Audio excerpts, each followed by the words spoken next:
Hey guys, I am Tina, a 28-year-old woman. I'm here to share my story about how my husband and in-laws were served what they deserved. This happened a few months back, and the entire fiasco just died down recently. I'm still reeling from the emotional trauma, and thought sharing my story would help.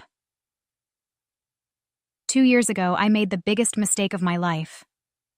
I married my then-boyfriend, Jake. Jake and I met through mutual friends and had been together for 3 years. He seemed to be a very fun and caring person who loved me to bits.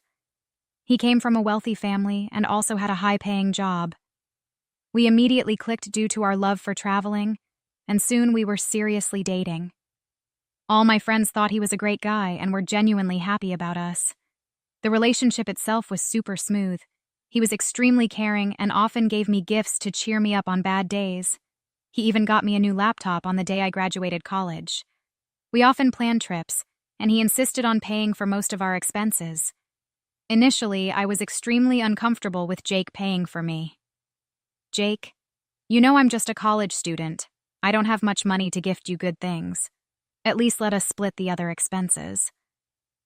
There's no need for splitting everything, Tina. You know I love you and I like to splurge on my girlfriend. Most of my friends pay for their girlfriends, so it's not a big deal. You need to loosen up a bit. Although Jake paid for a lot of our dates, I was still mindful of getting him gifts and taking him out on dates. They weren't as fancy as his gifts, but they were all I could afford back then. When I graduated college, I landed a very good job with great pay. I was super excited that I could finally pamper Jake with gifts and fancy dates. We even began splitting expenses evenly and were deciding to move in together. You can just move in with me, you know. I have a house which was my inheritance from Grandpa. You won't even have to pay rent since it's already fully paid for. If you insist, then it's fine. However, for everything else, we will split the expenses evenly. I don't earn as much as you, but it would be unfair if you pay more. You really don't have to, you know. I want to take care of you, but if you feel like splitting everything, I don't mind it that much. Everything was going pretty well until I finally met his family. His family actually lives in a different state that is pretty far away. Jake was stuck here because of his work. Before meeting his parents, Jake told me that they can be a little judgmental at times. When I asked him what he meant, he didn't give me a straight answer. Jake just told me to play along with him and ignore them if they say anything mean. While I was not too thrilled with this disclaimer, I tried to keep a positive mind. Every bit of positivity vanished when I finally met them. His parents and his sister were the ones who flew to meet us. Jake went to the airport to pick them up. I don't know what happened on the way, but when they arrived, they looked pretty annoyed. We sat down together and started to have a chat. I soon realized that they did not like me at all. Sandra and Dave, Jake's parents, said, "So you are the woman Jake has been seeing. I definitely did not expect to see you in this house. Do you even pay rent?" "No, Sandra. I don't pay rent here. Jake told me that the house is already fully paid for, so I didn't need to pay rent, but we split all the bills evenly. Just because the house is paid for does not mean you can mooch off of him. This is his house and not yours. I hope you understand that and remember it for the rest of your life." I immediately felt weirded out by the conversation. Cassie didn't even try to talk to me. Instead, she kept glaring at me the entire time. When I asked Cassie about her life, she irritably said that she was married to a rich billionaire back home. I tried to include her in our conversation, but she just waved us off the entire time. Jake did nothing to help me out. He just laughed with his parents and went along with their thoughts. Dave and Sandra both criticized me a lot during their stay. They thought I spent too much money on makeup and skincare. They said that I shouldn't buy nice things when I wasn't contributing enough to the household. They thought my stuff was coming out of Jake's pockets. I tried to reassure them about everything, but they didn't seem to believe me. It didn't help that Jake constantly said things against me, even when it wasn't true. He said, "You know, Tina was a struggling student when we met, so I had to pay for everything. She has a job now, but it's not enough to fund her luxury lifestyle. Jake, We split our bills, remember? I'd buy my stuff. I'm confused. Why are you saying these things? I lived a simple life before and even after we started a relationship. I don't have any interest in luxury goods or brands. The only luxury products I have were gifted by you. Even then, I used to scold him for spending so much money. He simply said that a man of his status should always give expensive gifts. Now I realize it was done so that he can gloat to his friends about how much he had spent on me. When they left, I already had a bad taste in my mouth. I did ask Jake about what happened. He just shrugged it off and tried to play it down altogether. You're thinking too much, Tina. You should just take their words lightheartedly. They meant well. What they said was disrespect for you, Jake. I already feel bad for taking gifts from you in college. I'm trying to put in the same effort now.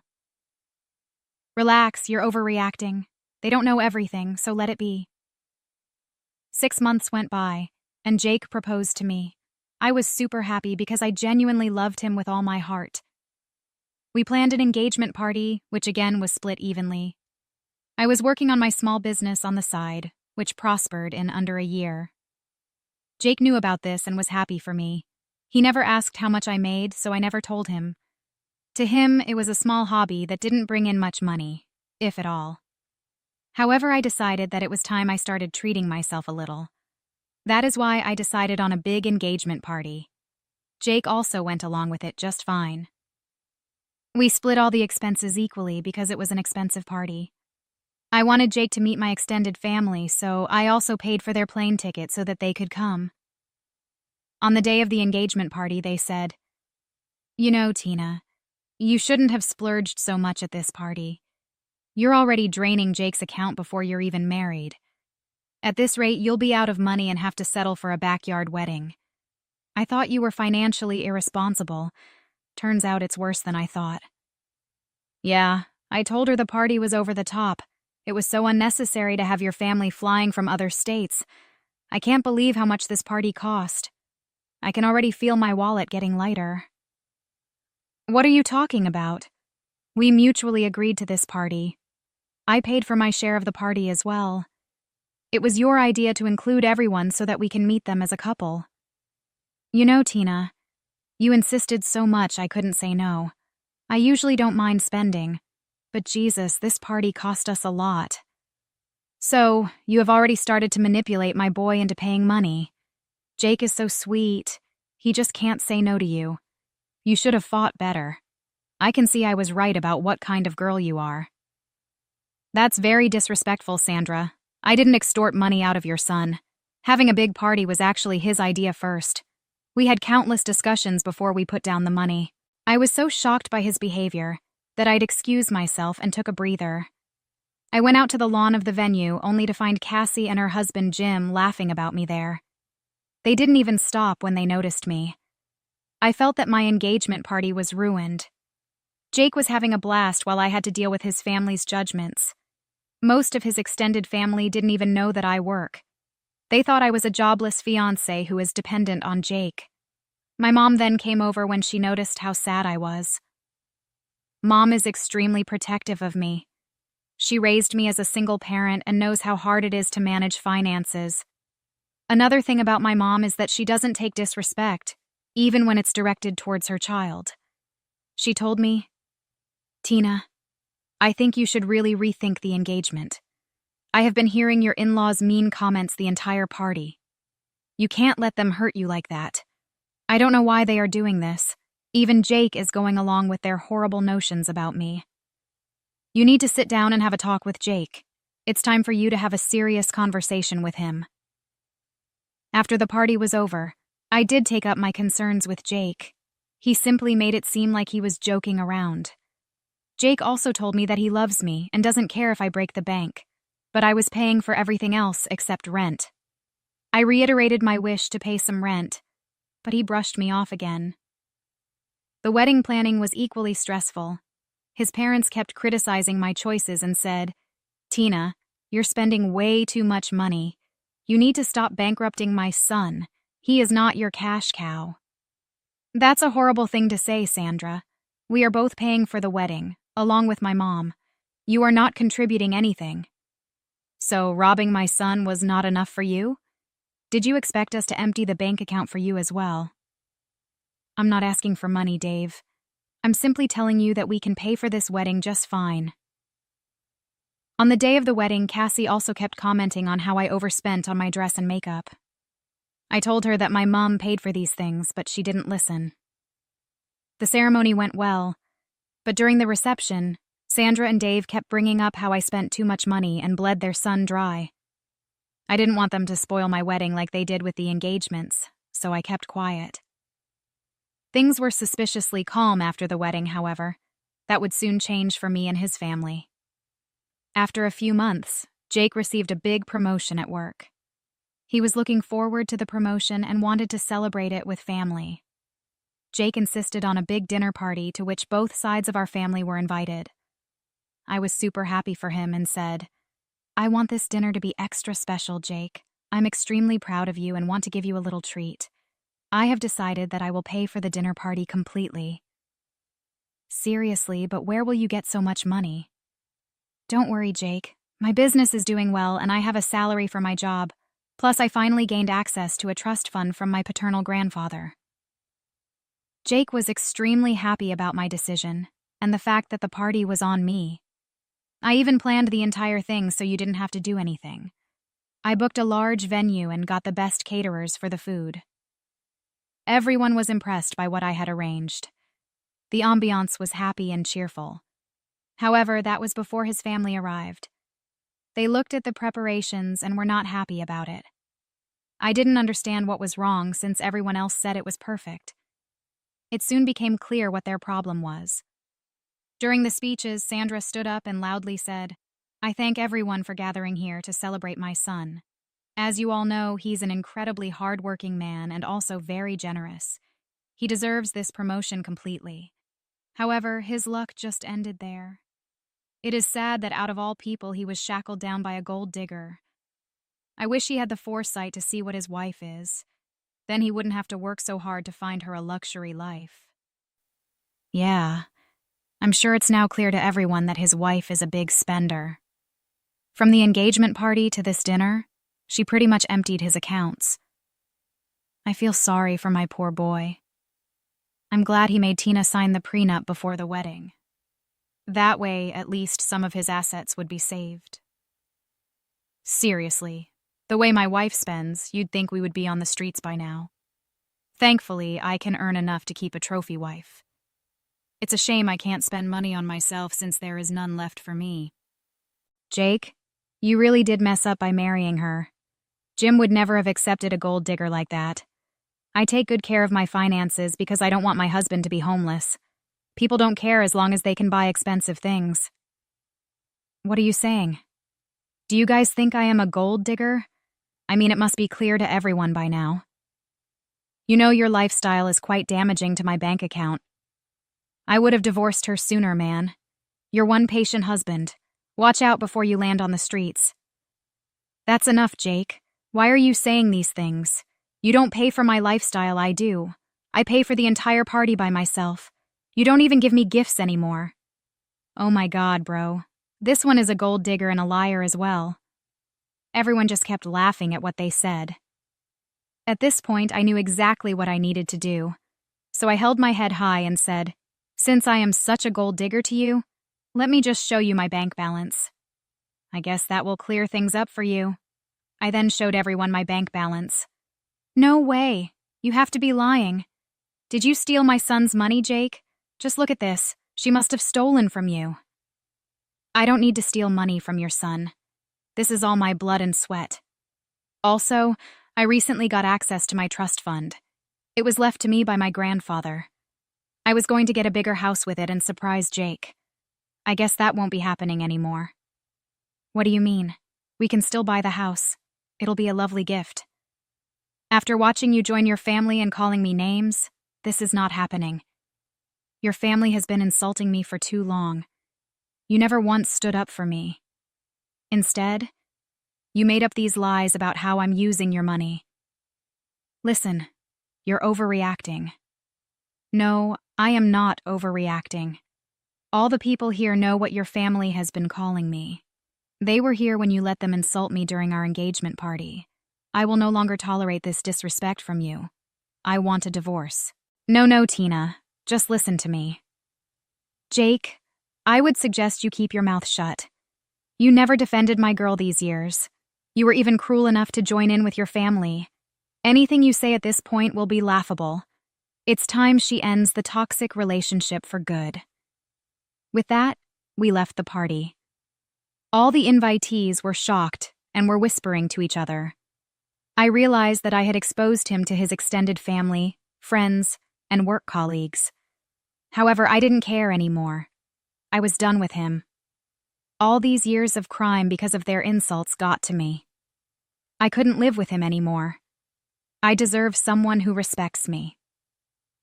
Mom and I went straight to the house and collected my belongings. Jake kept blowing up my phone to try and talk to me. I simply muted it and kept going. I went to stay with my mother.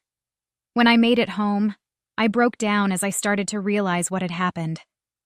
Even after giving me so much love, my marriage ended. But I wasn't going to look back. The next day, I got in touch with my cousin, who is a lawyer. He was at the party, so he already saw it coming. I asked him to draw up divorce papers. Since we have a prenuptial, the split would be easy. I won't even have to give him money, even though I have a lot more than him now. Jake kept trying to contact me throughout the day. He and his family even showed up at my mom's place and said, "I need to talk to Tina. She can't leave me like this. Let me talk to her. You need to get off my property. She doesn't want to talk to you, let alone see your face. She has to talk to me. We won't leave until she comes out to talk. This is not over. Jake, go back. We are not having this discussion. I am not giving you a chance. You and your family can eat rocks. Now get lost before we call the police."